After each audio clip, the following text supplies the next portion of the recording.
नमस्कार दोस्तों, स्वागत है आपका अपने YouTube चैनल टारगेट सीरीज में। तो आज है 20 अक्टूबर और मध्य प्रदेश के डेली करंट अफेयर में आज हम पढ़ेंगे 20 अक्टूबर के करंट अफेयर। तो लेक्चर लास्ट तक ध्यान से देखिएगा। और जिस भी स्टूडेंट को मध्य प्रदेश करंट अफेयर की PDF परचेज करना है तो वो हमारे व्हाट्सएप नंबर 9111920612 पर मैसेज कर इसको परचेज कर सकता है। इसकी जो कॉस्ट है कुछ इस टाइप से रहेगी। सबसे पहले हमने जो कल करंट अफेयर पढ़े थे उसका रिविजन कर लेते हैं, उसके बाद स्टार्ट करेंगे हम आज के करंट अफेयर। तो कल के करंट अफेयर में पहला क्वेश्चन था हमारा, युवाओं को आत्मनिर्भर बनाने के उद्देश्य से मध्य प्रदेश के MSME विभाग ने किस विभाग के साथ एक MOU साइन किया है? तो ये उच्च शिक्षा विभाग के साथ। तो इसका आंसर क्या हो गया था? Option number A. और उच्च शिक्षा विभाग के मंत्री कौन है? डॉक्टर मोहन यादव। MSME मंत्री कौन है मध्य प्रदेश के? तो ये श्री ओम प्रकाश सकलेचा जी है। मध्य प्रदेश में लाडली लक्ष्मी योजना 2.0 का शुभारंभ कब किया जाएगा? तो ये 2 नवंबर 2022 को किया जाएगा। तो इसका आंसर क्या जाएगा? Option number B. ठीक है, 2 नवंबर 2022 को हमारे मध्य प्रदेश में लाडली लक्ष्मी योजना का प्रारंभ किया जाएगा। मध्य प्रदेश में लाडली लक्ष्मी योजना की शुरुआत कब हुई थी? ये अप्रैल 2007 से हुई है। ठीक है, याद रखिएगा, अप्रैल 2007 से मध्य प्रदेश में लाडली लक्ष्मी योजना की शुरुआत हुई थी। और लाडली लक्ष्मी योजना 2.0 का शुभारंभ कब किया जाएगा?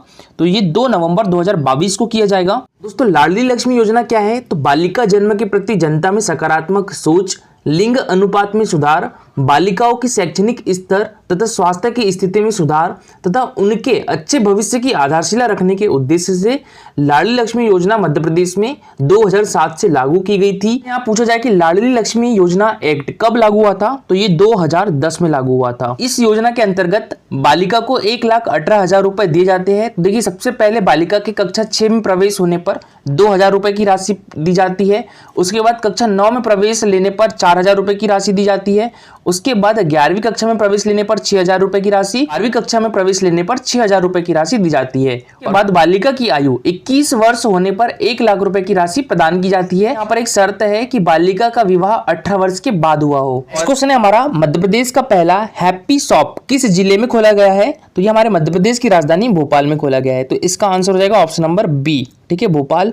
और किस कंपनी के द्वारा खोला गया है? तो ये HPCL, Hindustan petroleum corporation limited के द्वारा खोला गया है। देखिए दोस्तों, बात करें हम यहाँ पर HPCL की यानी हिंदुस्तान पेट्रोलियम कॉर्पोरेशन लिमिटेड की, तो इसकी स्थापना 1974 को की गई थी और इसका मुख्यालय मुंबई में है। और अभी इसके चेयरमैन कौन है? पुष्प कुमार जोशी है। और अभी हमारे देश में कितनी महारत्न कंपनी है? तो 12 महारत्न कंपनी है। और अभी हाल ही में REC को महारत्न कंपनी का दर्जा मिला है। तो ये भी याद रखिएगा, मोस्ट इंपॉर्टेंट है। नेक्स्ट क्वेश्चन दोस्तों हमारा, ISSF world cup shooting championship 2023 का आयोजन मध्य प्रदेश का कौन सा शहर करेगा? तो ये कौन सा शहर करेगा दोस्तों? हमारे मध्य प्रदेश की राजधानी भोपाल करेगा। मोस्ट इंपॉर्टेंट क्वेश्चन है दोस्तों, याद रखिएगा। तो इसका आंसर क्या हो जाएगा? Option number B. ठीक है, भोपाल। क्रम यहाँ पर ISSF की इसकी फुल फॉर्म क्या होती है? International shooting sports federation. इसका मुख्यालय कहाँ पर है? ये मुनिच जर्मनी में है। और इसके अभी प्रेसिडेंट कौन है? व्लादिमीर लिसिन है। तो ये है चिंकी यादव, हमारे मध्य प्रदेश की शूटिंग प्लेयर है। ये क्वेश्चन दोस्तों MPPSC 2021 में पूछा गया था। मध्य प्रदेश की शूटिंग एकेडमी का मुख्यालय कहाँ पर है? तो ये भी हमारे मध्य प्रदेश की राजधानी भोपाल में है। प्रदेश में शूटिंग एकेडमी की स्थापना कब हुई थी? तो ये 2007 में हुई थी। मुख्यमंत्री श्री शिवराज सिंह चौहान ने मुख्यमंत्री डेयरी प्लस योजना का शुभारंभ किस जिले से किया है दोस्तों? तो ये सीहोर डिस्ट्रिक्ट के बुधनी तहसील के तालपुरा गांव से किया है। तो इसका आंसर क्या हो जाएगा? Option number B. हाल ही में किस जिले को हर घर जल प्रमाणित जिला घोषित करने के लिए सम्मान मिला है दोस्तों? तो ये बुरहानपुर डिस्ट्रिक्ट को। तो इसका आंसर हो जाएगा ऑप्शन नंबर बी। ठीक है, बुरहानपुर डिस्ट्रिक्ट। और ये सम्मान किसके द्वारा दिया गया है दोस्तों? हमारे देश की महामहिम राष्ट्रपति द्रौपदी मुर्मू ने सम्मानित किया है बुरहानपुर डिस्ट्रिक्ट को। नेक्स्ट क्वेश्चन दोस्तों हमारा, हाल में मध्य प्रदेश बाल संरक्षण आयोग का अध्यक्ष किसे नियुक्त किया गया है? रविंद्र मोरे को। तो इसका आंसर हो जाएगा ऑप्शन नंबर ए, रविंद्र मोरे। बसंत प्रताप सिंह दोस्तों हमारे मध्य प्रदेश राज्य निर्वाचन आयोग के अध्यक्ष हैं। और राजेश लाल मेहरा हमारे मध्य प्रदेश लोक सेवा आयोग के अध्यक्ष हैं। दोस्तों हमारा, मध्य प्रदेश सरकार ने 2021 के लिए किस संस्थान को राष्ट्रीय महात्मा गांधी सम्मान से सम्मानित किया है दोस्तों? तो ये ग्रामीण विकास विज्ञान समिति जोधपुर को। तो इसका आंसर क्या जाएगा दोस्तों? Option number D. ठीक है, ग्रामीण विकास विज्ञान समिति जोधपुर। और देखिए दोस्तों, हमारे मध्य प्रदेश गवर्नमेंट के द्वारा दिया जाने वाला राष्ट्रीय महात्मा गांधी सम्मान जो है वो संस्था को दिया जाने वाला सर्वोच्च सम्मान है। ठीक है, ये हमारे मध्य प्रदेश की संस्कृति विभाग के द्वारा दिया जाता है। तो 2021 के लिए राष्ट्रीय महात्मा गांधी सम्मान किसे मिला है दोस्तों? ग्रामीण विकास विज्ञान समिति जोधपुर को। और 2020 का राष्ट्रीय महात्मा गांधी सम्मान किसे मिला था? भटके विमुक्त विकास प्रतिष्ठान को मिला था। 2019 का राष्ट्रीय महात्मा गांधी सम्मान किसे मिला मिला था दोस्तों? अखिल विश्व गायत्री परिवार को मिला था।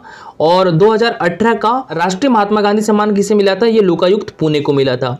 और राष्ट्रीय महात्मा गांधी सम्मान की शुरुआत कब से हुई थी दोस्तों? ये 1995 से इसकी शुरुआत की गई। दोस्तों अब स्टार्ट करते हैं आज की करंट अफेयर। तो आज की करंट अफेयर में पहला क्वेश्चन है हमारा, ई रूपी योजना लागू करने वाला देश का पहला राज्य कौन सा बन गया है? तो ये हमारा मध्य प्रदेश बन गया है। तो इसका आंसर हो जाएगा ऑप्शन नंबर सी, ठीक है, मध्य प्रदेश। बात करें हम यहाँ पर ई रूपी की, तो ये एक डिजिटल वाउचर है। अब ये जो डिजिटल वाउचर है ये उन लोगों को दिया जाएगा जो आयुष्मान योजना के तहत हॉस्पिटल में अपना इलाज करवाएंगे। तो अभी हाल ही में जो भोपाल का चिरायु मेडिकल कॉलेज है वहां से ई रूपी योजना की शुरुआत की गई है। बात करें हम यहाँ पर प्रधानमंत्री आयुष्मान योजना की, तो ये कब से स्टार्ट की गई थी? ये 23 सितंबर 2018 से स्टार्ट की गई थी। ये एमपीपीएससी 2019 में क्वेश्चन पूछा गया था। आयुष्मान भारत योजना की शुरुआत कब की गई थी? 23 सितंबर 2018 से की गई थी। कहां से की गई थी? तो ये रांची झारखंड से की गई थी। किसके द्वारा की गई थी? तो प्रधानमंत्री नरेंद्र मोदी ने की थी। ये सरकारी योजनाओं में हितग्राहियों को राशि ट्रांसफर करने में ई रूपी योजना लागू करने वाला मध्य प्रदेश देश का पहला राज्य बना है। आयुष्मान भारत योजना में हितग्राहियों के उपचार में खर्च होने वाली राशि अब संबंधित अस्पताल के पास ई रूपी के माध्यम से पहुंचेगी। और देश में पहली बार भोपाल से ई रूपी के जरिए इलाज शुरू हुआ है। चिरायु मेडिकल कॉलेज में एडमिट मरीज को पहला ई रूपी डिजिटल वाउचर जारी हुआ है। ये फैसिलिटी आयुष्मान भारत निरामय योजना के तहत मिल रही है। ई रूपी क्या है दोस्तों? तो देखिए, ई रूपी एक डिजिटल वाउचर है और ये लाभार्थी को उसके फोन पर एसएमएस या क्यूआर कोड के रूप में मिलता है। इसे सीधे लाभार्थी के मोबाइल पर भेजा जाता है और इस वन टाइम पेमेंट सर्विस में यूजर्स बिना कार्ड, डिजिटल पेमेंट ऐप या इंटरनेट बैंकिंग के वाउचर का इस्तेमाल कर सकते हैं। ई रूपी का उपयोग निजी कंपनियों और अन्य ग्राहकों के लिए भी किया जा सकता है। लाभार्थी बिना बैंक खाते और बिना इंटरनेट कनेक्शन के फीचर फोन पर भी ई रूपी प्राप्त कर सकते हैं। नेक्स्ट क्वेश्चन है हमारा, हाल ही में दिल्ली में आयोजित 28वीं नेहरू गर्ल्स हॉकी प्रतियोगिता में मध्य प्रदेश की हॉकी महिला टीम ने कौन सा पदक जीता है? तो यहाँ पर मध्य प्रदेश की महिला हॉकी टीम ने रजत पदक प्राप्त किया है। तो इसका आंसर हो जाएगा ऑप्शन नंबर बी, ठीक है, रजत पदक।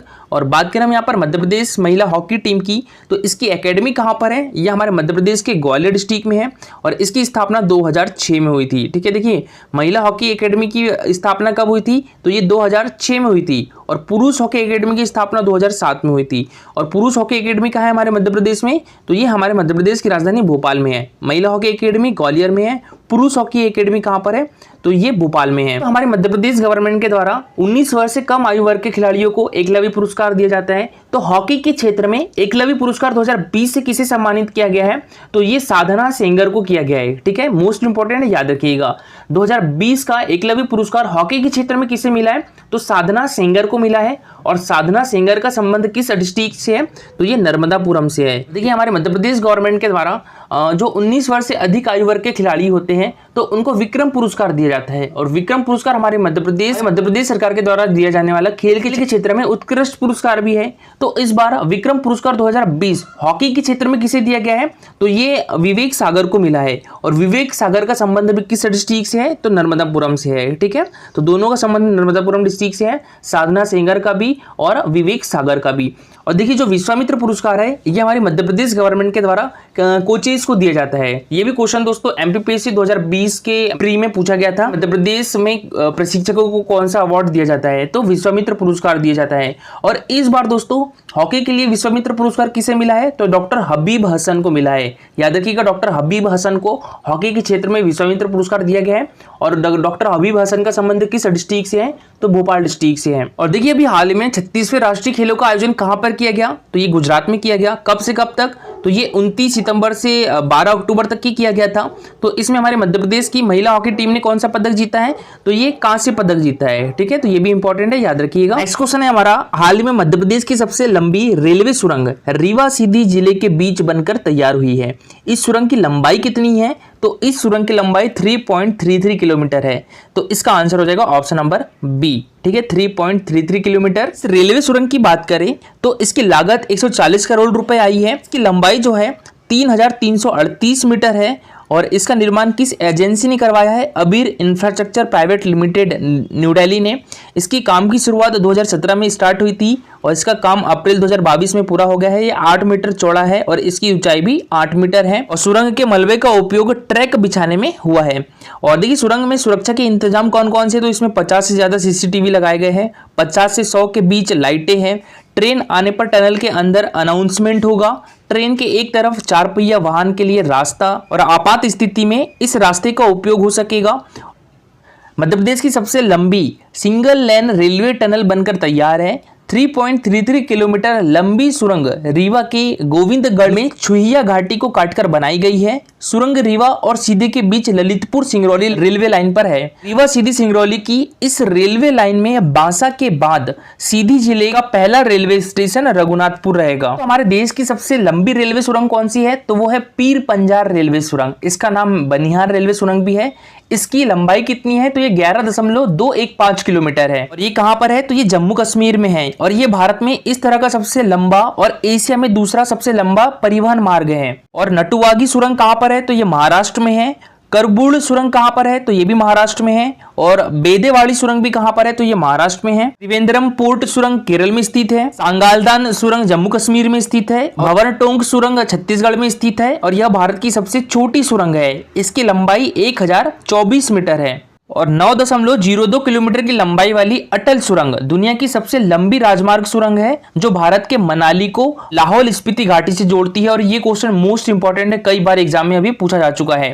गोथर्स बेट सुरंग सबसे लंबी और गहरी रेल सुरंग है, जो आधिकारिक तौर पर स्विट्जरलैंड में खोली गई है। और देखिए दोस्तों, कल का हमारा क्वेश्चन था इंदिरा गांधी ट्राइबल विश्वविद्यालय हमारे मध्य प्रदेश के किस शहर में स्थित है, तो ये अमरकंटक में स्थित है। तो इसका आंसर क्या हो जाएगा, ऑप्शन नंबर बी अमरकंटक। और अमरकंटक किस डिस्ट्रिक्ट में है, तो ये अनूपपुर डिस्ट्रिक्ट में है। और यहाँ से हमारे मध्य प्रदेश की 2 महत्वपूर्ण नदियों का उद्गम स्थल भी है। कौन कौन सी, एक तो नर्मदा नदी और एक सोन नदी। ठीक है, नर्मदा नदी हमारे मध्य प्रदेश की जीवन रेखा कहलाती है और सोन नदी है ये गंगा की सहायक नदी है। नर्मदा नदी जो है वो पूर्व से पश्चिम की ओर बहती है। देखिए आज से मैं कोशिश करूंगा कि जो भी अच्छा आंसर देगा तो उसका आंसर यहाँ पर डिस्कस किया जाएगा। तो देखिए आज का जो सबसे अच्छा आंसर किया है लोकेंद्र तनवार ने किया है। इनके द्वारा बताया गया कि इंदिरा गांधी राष्ट्रीय जनजातीय विश्वविद्यालय की स्थापना 2008 में अमरकंटक में हुई थी, अमरकंटक में की गई थी। और यहाँ के अभी कुलपति कौन है, प्रकाश मणि त्रिपाठी है। देखिए हमारे मध्य प्रदेश में 2 केंद्रीय विश्वविद्यालय है, एक तो इंदिरा गांधी जनजातीय विश्वविद्यालय, डॉक्टर हरि सिंह गौर विश्वविद्यालय है। डॉक्टर हरि सिंह गौर विश्वविद्यालय की स्थापना कब की गई थी, तो ये 18 जुलाई 1946 को की गई थी। ठीक है, पहले सागर विश्वविद्यालय के नाम से जाना जाता था, इसका नाम 1983 में हरि सिंह गौर विश्वविद्यालय कर दिया गया था। ठीक है, डॉक्टर हरि सिंह गौर विश्वविद्यालय। उसके बाद इसको 2008 में केंद्रीय विश्वविद्यालय का दर्जा मिला था। आज के आपका क्वेश्चन है 2020 में मुक्केबाजी के लिए मध्य प्रदेश का विक्रम पुरस्कार किस खिलाड़ी को प्रदान किया गया था, मेघा परमार, मंजू बंबोरिया, परिधि जोशी या एकता यादव। इसका आंसर पूरा डिटेल में दीजिएगा। दोस्तों ये है हमारा Telegram channel Target Civil Services. तो इस पर डेली 20 क्विजेस होते हैं जो कि मध्य प्रदेश जीके से रिलेटेड होते हैं। तो आप भी इसमें पार्टिसिपेट कर सकते हो। टेलीग्राम चैनल की लिंक आपको हमारे वीडियो के डिस्क्रिप्शन बॉक्स में मिल जाएगी। दोस्तों आज के लिए इतना ही। अगर लेक्चर अच्छा लगा हो तो लाइक और शेयर जरूर करिएगा। अगर आप इस चैनल पर नए हो तो सब्सक्राइब भी कर लीजिए। Thank you so much for watching this video.